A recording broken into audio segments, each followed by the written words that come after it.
Doesn't lady with a nice voice? Her name is Eliza Carthy, and that was Whispers of Summer. You don't have to whisper about summer, you can shout it because it's here. Time on the Breakfast Show, 23, just after 23 minutes after the hour of 8 o'clock here on 89.3 Call FM.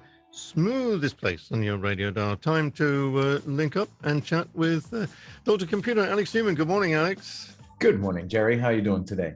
I'm doing fine. I'm doing great. Yes, look at me. No disease. That's great to hear.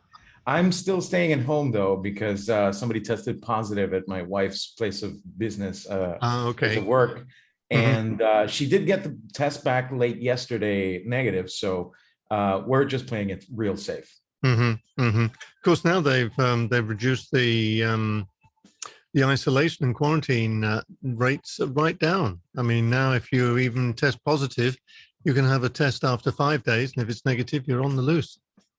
That is correct. I mean, the more we learn about how the disease progresses, the more accurate we can be in our prediction of how it will behave. It's not a matter of science getting it right or wrong the first time or the second time. It's just science is a process where you get better and better answers as as time progresses and you start examining all the evidence, and that's great to hear. So we're getting everything done as possible, as much as possible to try to get this over with as soon as we can, and it's just a matter of being responsible and playing it safe and doing the best we can to stay healthy. Absolutely. And of course, don't forget, we are dealing, this has been going on, well, we're in our third year, but we are dealing with a different form of the disease that we were dealing with 2 years ago. That is correct. So, I mean, we're talking this morning because Yasmin was saying, hey, I hear the UK is going to drop restrictions. Yep, they're going to get rid of everything. They're going to start treating it now like you would a cold or influenza. And Yasmin said, well, people are still dying. Yes, but people are still dying of flu. And that is a reasonable number of people a year die of flu. And I think it's come to stage now, hey, we're just going to have to live with this thing and control it. Now, they have a much better national health system than they have in many, many other countries. So I'm thinking also that the fact that they do have a very good national health system is part of what makes it into that decision and what makes it possible. So hopefully the rest of the world will also, take heed and see that investing in public infrastructure is not just roads and bridges, it's also hospitals and health professionals. No, couldn't agree with you. Couldn't agree with you more. And I tell you one thing was interesting because the government said that they're looking at bringing in something like 450,000 of self-testing kits for coronavirus. And of course, the laboratories have come up and said, no. Oh, you can't let people look after themselves, for heaven's sake. They might get it wrong. Well, they've been getting it wrong as well. I mean, they're saying, well, these tests, they give you false negatives. We've been getting false negatives. We've been getting false positives as well already. And I think they're wrong. I really do. I think the UK and the United States are now allowing self-testing. Look, if you're a concerned citizen, you're going to self-test. Okay, there's no good saying, well, the citizens won't do it. Well, the citizens that aren't going to get tested anyway aren't doing it, are they? And I mean, it was so obviously, hey, this is going to screw our bottom, our numbers. I think they have to be a little bit more sensible than that. I mean, I think it's a good thing. Let people test themselves. If they're going to bother testing themselves, it shows they have a concern. And if that test turns out to be positive, they quite rightly have to go and get a test from a laboratory. Yes, you're still in there somewhere, or from one of the government centers to do it. So I think that argument was a little bit lame, personally. Well, I mean, if there were some other situation where people tested themselves at home for, I don't know, something like maybe pregnancy or something like that, and then with those results in hand, they go get a result at a laboratory or something like that. But yeah, we've been doing that for decades now. Of course we have. I mean, a lot of us have gone through the experience of, having a test and then just verifying it with the labs. So I don't think A, it's a question of them losing revenue. B, you have to take into account that if you know the industry, you know these tests cost about maybe $6 or $7 or something like that, and they're Mm. selling for like 40 at the best, the cheapest places. So yeah, I think it's more of a concern about their bottom line than anything else for that matter, like public health or whatever. You know where my concern is, saying, for instance, a citizen's responsibility to have a test. I don't honestly know why I was tested, why I bothered to have a test, because I was fine on Saturday. Sunday, I had a sniffle and a sneezing and whatever. And I looked at some of the symptoms and it said, but Alex, it was no different to me getting a cold. And I really don't, because it was so mild. Why did I test myself? Because normally it would have just been something I took a couple of tablets for and dealt with it. And but I did have a test. It came back positive, so I went into my sort of quarantine. Didn't leave the studio for 10 days. But the symptoms weren't severe enough for me to feel that I needed a test, but I had one. And that to me is a little bit more worrying than people, testing themselves, because the symptoms are not severe enough for you to necessarily feel you have COVID, but you have it and you can pass it on. That is my one concern with that, and that's why I've been saying to people over the last week or so, look, if you just got the sniffles or whatever, just have a test, and just for your own safety, and of course for those around you as well, because it may be very mild to me, but I give it to somebody who hasn't been vaccinated, the situation could be different. That is correct. And one of the things about that is that we have other diseases that are like that. You remember the 60s, you were around back then, and there were all sorts of things that could happen to you without any initial symptoms that you could pass on to other people. In that regard, at least, you still had to splurge for dinner and a movie in order to give it to somebody else. But nowadays with COVID, it's just, talking in front of somebody unprotected for a few minutes can be enough to give that person the disease, or to have that person carry it over to somebody else who hasn't had the ability or the way to get vaccinated. And that's one of the reasons why your symptoms were very mild, because your body was prepared to fight the disease. And if you're not prepared because you live too far away from where vaccination is going on, or if you're immunocompromised, if you're in a situation where you cannot physically become protected, then anybody else can bring it in, and you're in all sorts of trouble. So one other thing that I did find that people were confused about is that I think it was the World Health Organization said that there wasn't a need to rush children for a booster. And they were kind of confused in the sense that, then why should I? Well, you're not a child. Children are, immunologically speaking, different more from resilient, adults. more resilient. Exactly. You get a lot more antibodies from your parents, your environment. I mean, you and I come from generations where we would go outside and eat dirt. So. Oh yeah, I mean that was important. I mean, that you're so true. I was just going to say that, and you brought it up, but it is so important, because this is what you do as a kid: go and dig up a few earthworms and have a little bit of a chew and see how wiggly they are. And because this is exactly, Alex, how you get and you build up your immune system to getting other things, and it's so important, so important. Yeah, and just like many other diseases, we will finally at some point either eradicate it, or in the case of COVID, it will become something endemic that we are somewhat immune to. At least the generation that is right now in primary school will be better protected, because they've already been exposed, at least in some fashion, in their own environment.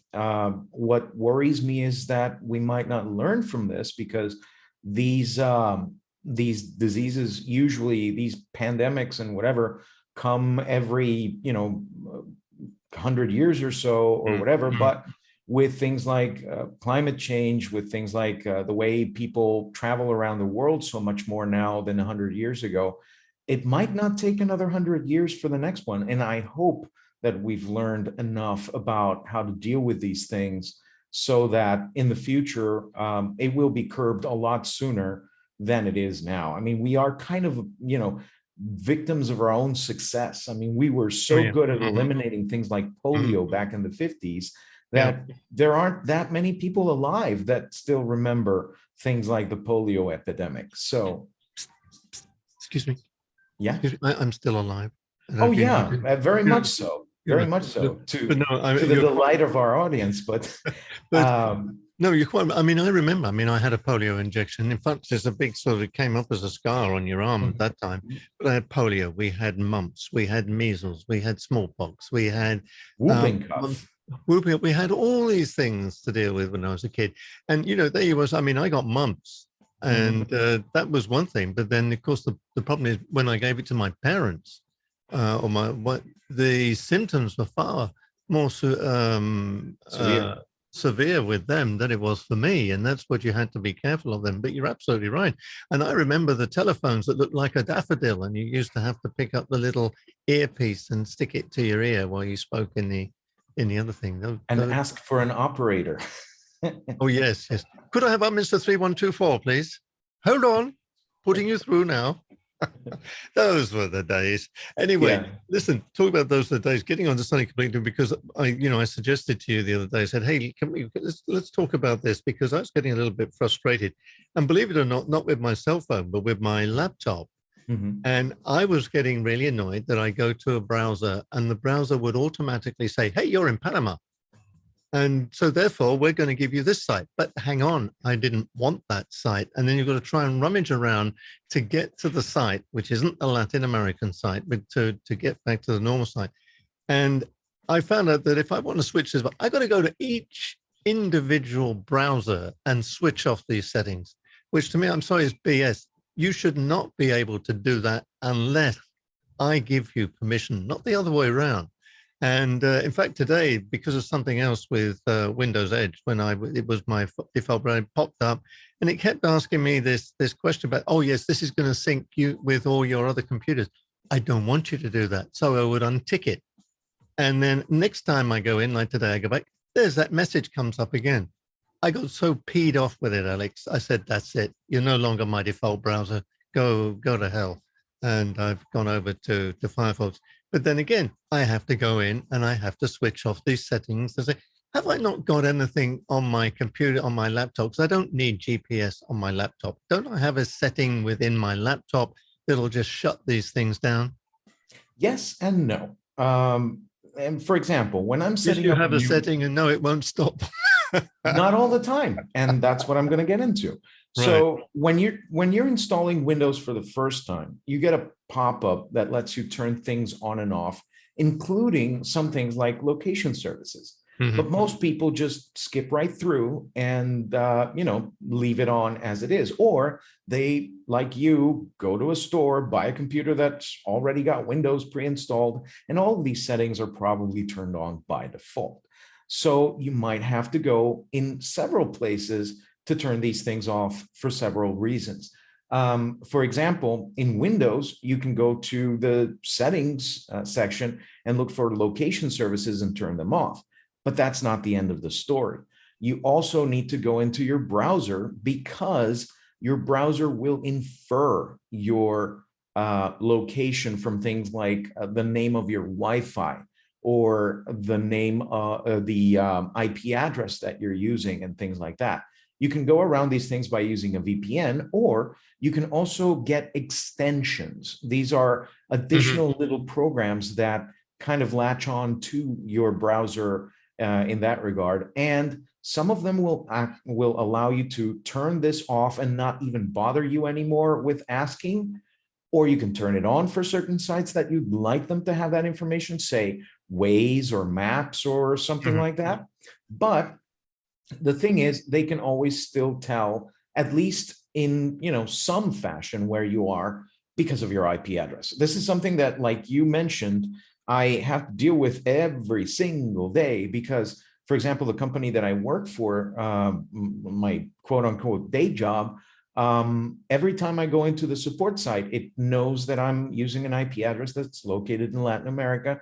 So it shows me by default the website in Spanish, and I have to switch over to English. If I use my VPN, then it will show me the English website, which is what I usually need. Right. There's a question for you then, because I mean, obviously I have VPN and I sort of switch if there's something I want in the UK, I'll go to whatever. Is there any issue of me maintaining my VPN with, say, a US IP address? Is there anything wrong with me using that all the time? Not really. I can give you the pros. The pros are that it makes it more difficult for websites that track you by location to provide you with advertisements that are tailored to your location. The cons are, in the first place, most modern VPNs will take about maybe 5 to 10% of your bandwidth for processing. So if you have, say, 100 megabits per second connection, you can expect that to drop to maybe 90 megabits per second, which is not much nowadays. It used to be a lot, but it's not much anymore. Second thing, if you're running a really old computer, like maybe 10 years old or something like that, it takes a little bit of processing power to encrypt and decrypt all that information. So you might also lose about 5 to 10% of your connection speed, or you might lose 5 to 10% of your processing power, which on a 10-year-old machine, that's also something that might, make things a little bit uncomfortable. Fortunately, there are a lot of routers out there that you can get from several different manufacturers that can allow you to set up a VPN on your router so that everything in your home is behind a VPN. And those routers are optimized for that. Okay. Now, for instance, I've got, as you know, I've got the Linksys, the Velos, or what I think they call it, the Velos, which is superb. I think I've got a facility on there to set up a VPN. So how do I go about doing that? Because you check your manual. Okay, because for instance, I have a VPN on my laptop, which, I understand how that works because I just go to ExpressVPN, start it up, say that one. How does that work on a router? Well, you need two parts. One, you need a router that does support some form of VPN. There are several different flavors of VPN. There's WireGuard, which is a very highly regarded modern VPN. There's OpenVPN. There's IPsec, which is a more corporate or even government style networking standard from many, many years ago that's still used today. Very, very strong encryption and so on, a little bit more complex. But basically, you have to go into your ExpressVPN in your case, or whatever VPN you're using, settings, and find out what the manual settings are to connect to that VPN from a device that's not running Windows, not running Mac OS, or not running Android or iOS. They will say, well, you need to connect to this server with this username, this password, and in some cases, with this digital certificate that signs all the packets cryptographically. Once you do that, then you can tell the router to make the connection and keep it open as long as somebody's using the internet. Once you do that, everything behind your router, everything in your home, basically, will be behind that VPN. I sometimes do that. For example, if I want to use things like, US Netflix or UK Netflix, or things like that. So I don't have to go into my TV's settings and change anything or whatever. That being said, there are ways, for example, if you're running a Android TV box, or if you're running something that runs Android like the Amazon Fire Stick or the Fire TV, that allows you to run the Android version of ExpressVPN on the stick. So you can say, well, I want to watch UK TV. So you turn on your ExpressVPN on your Amazon Fire device, and then you just start watching, and it works almost all the time. Yeah. That being said, it's kind of an arms race between the content providers and the VPN providers, and they will sometimes detect that you are running a VPN. You get this message from Netflix, you might have gotten it at one point or another, that says, it appears that you're using a proxy to access this service. Please disengage and use it normally, and we will let you use it. A proxy in this case is somebody that acts on behalf of somebody else. And in computer terms, that's what you're pretty much using. You're telling another computer to ask Netflix for you and then give you the results. And Netflix realizes that and says, I'm not gonna, like in 2001, I'm sorry, Dave, but I cannot let you do that. And so you have to usually disconnect, pick another server, and then connect again, and then it will work. Do you know what? I'll be quite honest with you. When it comes to Netflix, I used to do that. I don't find it necessary anymore. Yeah, the content's pretty good, even for Latin America. Yeah, no, I really don't have a problem with the content. And since I found out that an awful lot of these, because I was, the Norwegian detective series or the Icelandic one, which are really good. It wasn't only until recently I realized that you can go to the settings and they normally have it dubbed in English. And so I sort of got a lot more enjoyment out of some of the things I've watched, but I haven't found the necessity. I agree with you. I have a Fire Stick, which I haven't used for a long time now, because I have a little button on my TV, which takes me to Netflix, or it takes me to Prime or whatever. Prime is more, if you like, unfriendly if you are outside of the United States. But in general, I really don't find a need to. But this location now, a different thing for me is on my cell phone. I don't worry about the location. I don't mind, because I find that it's necessary on my, if you want to use Waze or whatever on your phone, you're going to have to use your GPS connection. I don't see the little toggle though anymore, which says turn off GPS. I guess it says location, so that encompasses that. Yes and no. Location services use more than one thing.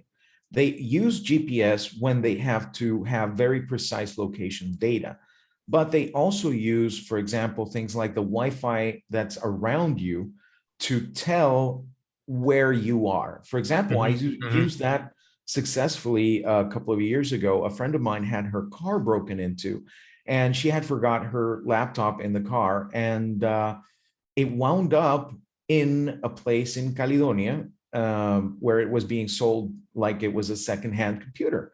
And the fact that we were able to find it was because the thief, when they took it to that place to be sold, turned it on at some point. And she had connected to a public Wi-Fi that happened to be nearby. So that computer was able to, because it was a Mac, we used the Find My Mac feature to give us the approximate location within a single block. So we went to the place, we found it, we called the police, they came over, and she got her computer back only a few hours after. She didn't get her the glass on her car fixed, but at least she got her computer back, which was important. Especially not because of the personal information on it, but because of the work information on it. Oh, absolutely, absolutely. Just quickly, I've got a question here. So it's a similar sort of thing. It's we were talking with Andreas yesterday about, he watched Spencer, and I said, where do you watch it? And Renee says here, I have a question. What is an IPTV? Andreas mentioned it yesterday for watching Spencer. Never heard of IPTV. What is it? Well, that's a very interesting subject, one that I'm very familiar with, because the concept of IPTV is just pretty much basically what it says on the tin. It's television that is transmitted over IP. You have streaming services like Netflix, for example, but you also have services that are live TV that you can watch, such as CBSN, the CBS News Network. You can log on and you can watch it 24/7 and whatever. And that's a kind of IPTV. There's also closed circuit IPTV, where you have like a place that broadcasts information all the time. And instead of using airwaves or cable TV or whatever, you just use IP and streaming. And that's IPTV. Unfortunately, here in Panama, and a lot of places around the world, we have people that sell Android TV boxes, which are pretty much the same as your Fire Stick, but a little bit more flexible in what they run. And they can be set up to run pirate TV applications that will at some point get the TV signal from somewhere else that's being digitized and coded and then streamed over to your Android box. And they call that IPTV when it's not. And you can sometimes get these in different places like El Dorado or whatever, and they'll sell you these things and they'll probably work for a while.